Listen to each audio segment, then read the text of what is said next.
Hello बच्चों, सम number 8 हो गया। 8.1 ट्रिग्नोमेट्रिक क्लास 10th। सम नंबर करेंगे 9 सम में क्या है बच्चे?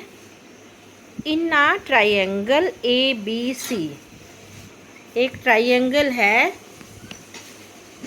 ए बी सी। ठीक है, एक ट्राइंगल है ए बी सी।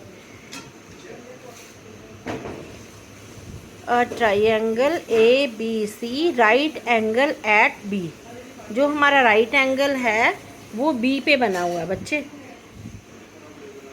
और जो if tan A is equal to 1/√3, find the value of sin A cos C plus cos A sin C। बच्चे इसमें आपने ध्यान देना है, सोल्यूशन निकालते हुए हमने एंगल का ध्यान रखना है। यहाँ पे A है और यहाँ पे C है। कोस तो है ही है, साथ में C भी है। ठीक है बच्चे, तो जब निकालना है तो उसको ध्यान में रखना है एंगल्स को, नहीं तो आपका आंसर गलत हो जाएगा। तो चलो हम लोग करते हैं, जैसे बुक में बोला हुआ है वही वैसे ही हम लोग करते हैं। जैसे बच्चे ये एक ट्राइंगल दे दिया, कौन से वाला? A B C. ये हमें एक ट्राइंगल दे दिया। बी पे जो है राइट एंगल बनता है, मीन्स 90 डिग्री का, ये 90 डिग्री का कोण है। ठीक है, अब A जो है tan A है ना, tan A की बात कर रहे हैं, तो tan A is equal to 1/√3। तो जो tan A है वो उस पर हमारा एंगल बना हुआ है। तो इस एंगल के सामने वाली जो साइड है उसको हम बोलते हैं परपेंडिकुलर, और साथ वाली को क्या बोलते हैं? बेस। और जो ये लंबी लाइन होती है इसको हम बोलते हैं हाइपोटेनियस। ये हमने फाउंड करनी है बच्चे, ये दोनों दे रखी हैं। बिकॉज जो tan होता है ना, tan A is equal to perpendicular upon base. ये देखो BC अपॉन AB, यही दिया हुआ है ना बच्चे। सोल्यूशन में यही निकाल रहे हैं हम लोग। ये परपेंडिकुलर है और ये बेस है। तो रेशो क्या है tan A की? 1/√3। ठीक है, इट मीन्स जो ये वाला है ये हमारा परपेंडिकुलर है और ये हमारा बेस है। तो हम लोग बिना देरी किए यहाँ पे लिख देते हैं। तो बेस हमारा कितना है? √3k। k तो हम लगाते ही हैं, तो यहाँ पे 1k, तो 1k की मीन्स 1k ही है। ठीक है बच्चे, तो दो साइड्स का वैल्यू हमें पता है, रेशो पता है। तीसरी का निकालने के लिए हमें कौन सा थ्योरम लगाना पड़ता है? Pythagoras theorem. कौन से वाली? Pythagoras theorem. पाइथागोरस थ्योरम में बच्चे क्या करते हैं हम लोग करते हैं बच्चे, ये वाली जो साइड है ए सी साइड जो है लंबे वाली, इसका स्केयर किसके इक्वल होता है? ए बी का स्केयर प्लस बी सी का स्केयर, बेस का स्केयर प्लस परपेंडिकुलर का स्केयर, या परपेंडिकुलर का स्केयर प्लस बेस का स्केयर, कुछ एक ही बात होती है।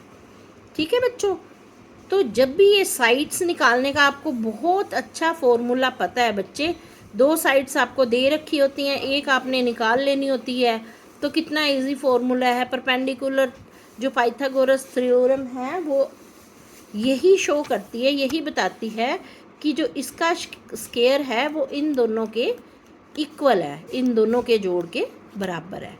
ठीक है बच्चे, तो हम लोग अपनी थ्योरम के हिसाब से यहाँ पे लिखेंगे ए सी स्केयर, ए सी परपेंडिकुलर है, A C square is equal to A B square plus B C square. ठीक है, तो ए बी की वैल्यू कितनी है यहाँ दे रखी है हम लोगों ने, ए बी की है √3/3k। तो यहाँ लिखेंगे √3k का स्केयर प्लस k का स्केयर, परपेंडिकुलर k का स्केयर। तो बच्चे अब ये देखो यहाँ पे है 3k, √3k, तो इससे जो इसका करेंगे तो ये अंडर हट जाएगा बच्चे, तो क्या रह जाएगा? 3k प्लस 1k, और तो यहाँ पे आ जाएगा हमारा 4k, यहाँ पे आएगा 4k। और ये जो अंडर रूट लगाया बच्चे वो ये स्केयर है ना, इसका स्केयर को हटा के इधर अंडर रूट में आ गया, तो ये हमारा आया 4k। ठीक है बच्चे, इज इक्वल टू, इस स्केयर से ये अंडर रूट कट गया, प्लस 2 का कितना हो गया, 4 का अंडर रूट कितना होता है 2k, तो 2k आंसर। तो AC कितना आ गया हमारा, हाइपोटेनियस कितना आ गया 2k। यहाँ तक किसी बच्चे को नहीं समझ आया, मैं दोबारा से क्लियर कर देती हूँ बच्चे, कुछ भी नहीं है, ये जो पाइथागोरस प्रमेय है, साइड्स हैं, इनकी वैल्यू जो दे रखी है उनको हमने लिख देना है, उसका स्केयर कर देना है। जब इस स्केयर से दोनों दो चीज़ें हैं तो 2 का होगा ना, तो ये √3 से ये कट जाता है इसका 3 वाले का, तो यहाँ रह जाता ओनली 3, तो यहाँ पे आ जाएगा k। तो ये एक के ये है, एक के ये है, तो कितना हो गया 2k। ठीक है बच्चे, तो यहाँ पे आएगा हमारा 2k का स्केयर, 2k का स्केयर। यहाँ पे मैं एक बार आपको करके दिखाती हूँ। जैसे ये क्या हुआ हमारा, 3 से ये कट गया तो हमारा आया 3k का स्केयर, प्लस एक ये k है ये वाला, तो इसका स्केयर। तो अब 3k square plus 1k square 4 square, तो यहाँ पे आ गया 4k स्केयर। तो ये अंडर रूट इसका स्केयर हटा है, यहाँ से स्केयर को हटाया हमने और इधर लिखा तो अंडर रूट आ गया।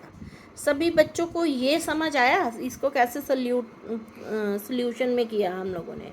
इस अंडर रूट से इसका कट गया और ये जो स्केयर है यहाँ पे लग गया, क्योंकि ये 2 रकमें हैं, दोनों का करेंगे हम लोग। ठीक है, उसके बाद आ गया आपका, हमने साइन का वैल्यू निकालना। अब सारी साइड्स पता हैं तो फिर तो हम कुछ भी निकाल सकते हैं, साइन निकाल लो, कोस निकाल लो, टैन निकाल लो, कोट निकाल लो, जो हमने हमारे मैथ्स के ये सोल्यूशन में लगेंगे वो सब हम इजीली निकाल सकते हैं। तो अभी सोल्यूशन क्या था हमारा, निकालना जो है sine A cos C plus cos A sine C। तो इसका मतलब हमें साइन A भी निकालना पड़ेगा और कोस C भी निकालना पड़ेगा। ठीक है, कोस A भी निकालना पड़ेगा और साइन C भी निकालना पड़ेगा। मतलब साइन का A और C दोनों निकालना पड़ेगा, ऐसे ही कोस का A और C दोनों निकालना पड़ेगा। तो निकालना बहुत इजी होता है, हमें सब कुछ पता होता है, सिर्फ हमने एंगल चेंज होते ही, जब C से एंगल ये वाला है तो परपेंडिकुलर ये वाला बन जाएगा और जो बेस है वो ये बन जाएगा। इतना सही चेंज करना है बस। तो हमने, चलो पहले हम करते हैं साइन A।